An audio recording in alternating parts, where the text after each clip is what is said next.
Hello, Grayson friends. It's Ms. Wurman, and I'm back to read you Chapter 11 of The Bad Beginning by Lemony Snicket.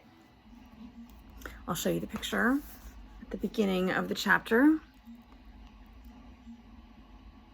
It's mostly really disturbing pictures of eyes. "How pleasant that you could join us," the hook-handed man said in a sickly, sweet voice. Violet immediately tried to scurry back down the rope, but Count Olaf's assistant was too quick for her. In one movement, he hoisted her into the tower room and with a flick of his hook, sent her rescue device clanging to the ground. Now Violet was as trapped as her sister. "I'm so glad you're here," the hook-handed man said. "I was just thinking about how much I wanted to see your pretty face. Have a seat." "What are you going to do with me?" Violet asked. "I said, have a seat!" The hook-handed man snarled and pushed her into a chair.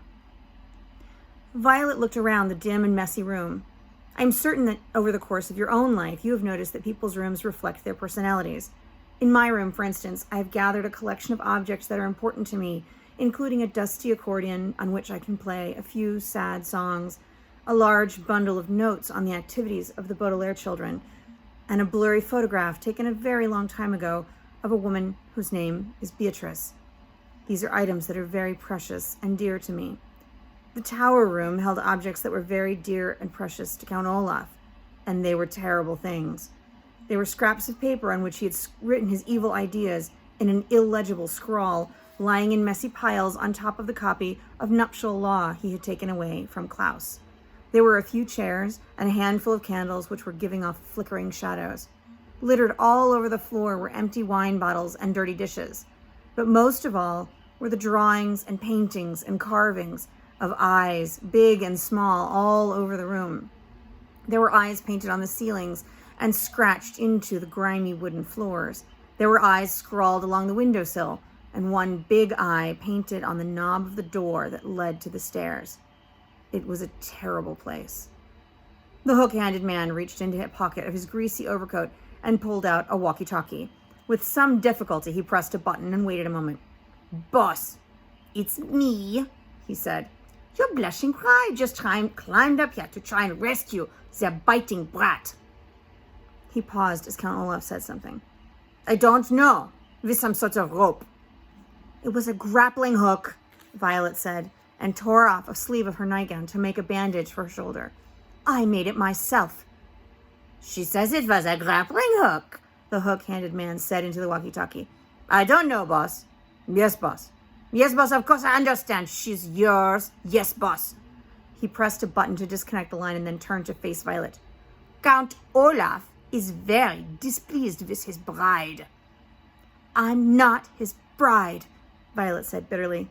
"Very soon you will be," the hook-handed man said, wagging his hook in the way most people would wag a finger.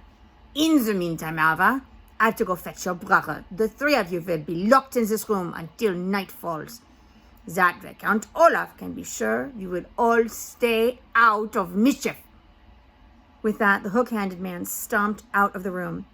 Violet heard the door lock behind him and then listened to his footsteps fading away down the stairs. She immediately went over to Sunny and put a hand on her little head.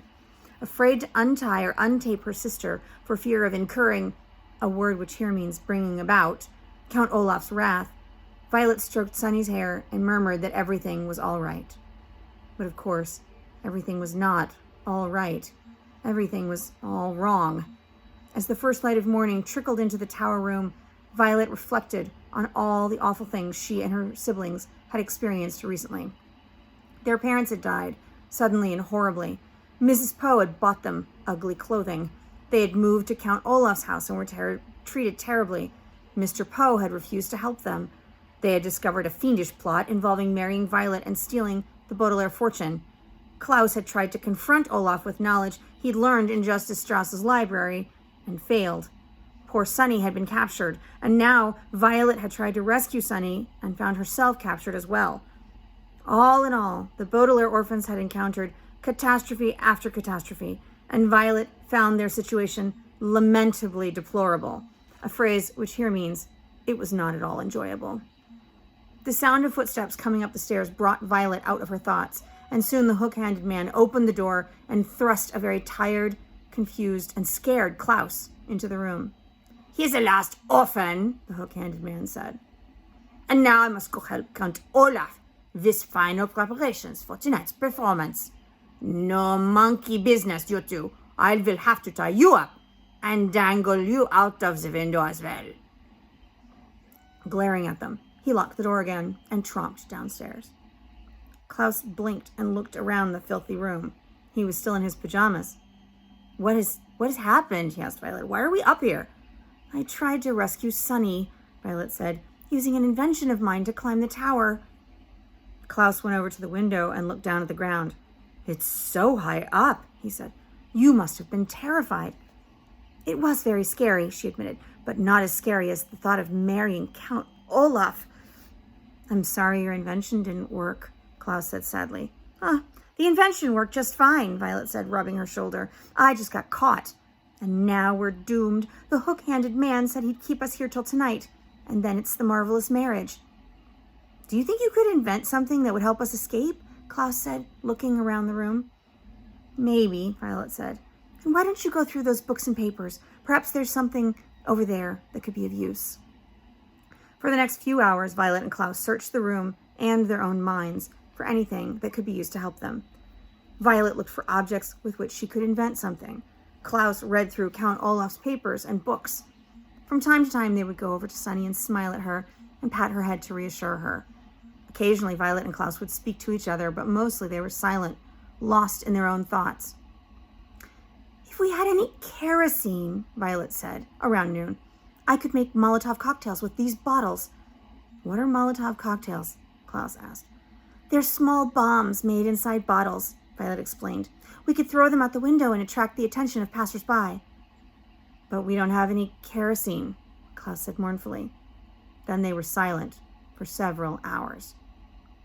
"If we were polygamists," Klaus said, "Count Olaf's marriage plan wouldn't work." "What are polygamists?"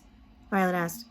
"Polygamists are people who marry more than one person," Klaus explained. "In this community, but polygamists are breaking the law, even if they have married in the presence of a judge with the statement of I do and the signed document in their own hand. I read it here in nuptial law."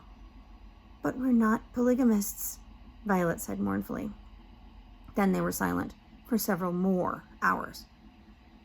"We could break these bottles in half," Violet said, "and use them as knives, but I'm afraid that Count Olaf's troop would overpower us." "You could say I don't instead of I do," Klaus said, "but I'm afraid Count Olaf would order Sonny dropped from the tower." "I certainly would," Count Olaf said, and the children jumped. They had been so involved in their conversation they hadn't heard him come up the stairs and open the door. He was wearing a fancy suit, and his eyebrow had been waxed, so it looked as shiny as his eyes. Behind him stood the hook-handed man, who smiled and waved a hook at the youngsters. "Come, orphans," Count Olaf said. "It is time for the big event. My associate will stay here, behind, in this room, and we will keep in constant contact through our walkie-talkies. If anything goes wrong during tonight's performance, your sister will be dropped to her death. Come along now." Violet and Klaus looked at each other, and then at Sunny, still dangling in her cage, and followed Count Olaf to the door. As Klaus walked down the tower stairs, he felt a heavy sinking in his heart as all hope left him. There truly seemed to be no way out of their predicament. Violet was feeling the same way until she reached out with her right hand to grasp the banister for balance. She looked at her right hand for a second and began to think. All the way down the stairs and out the door and the short walk down the block to the theater, Violet thought and thought and thought harder than she had in her entire life. And that's the end of chapter 11. I will see you when I read chapter 12 to you next time. Bye.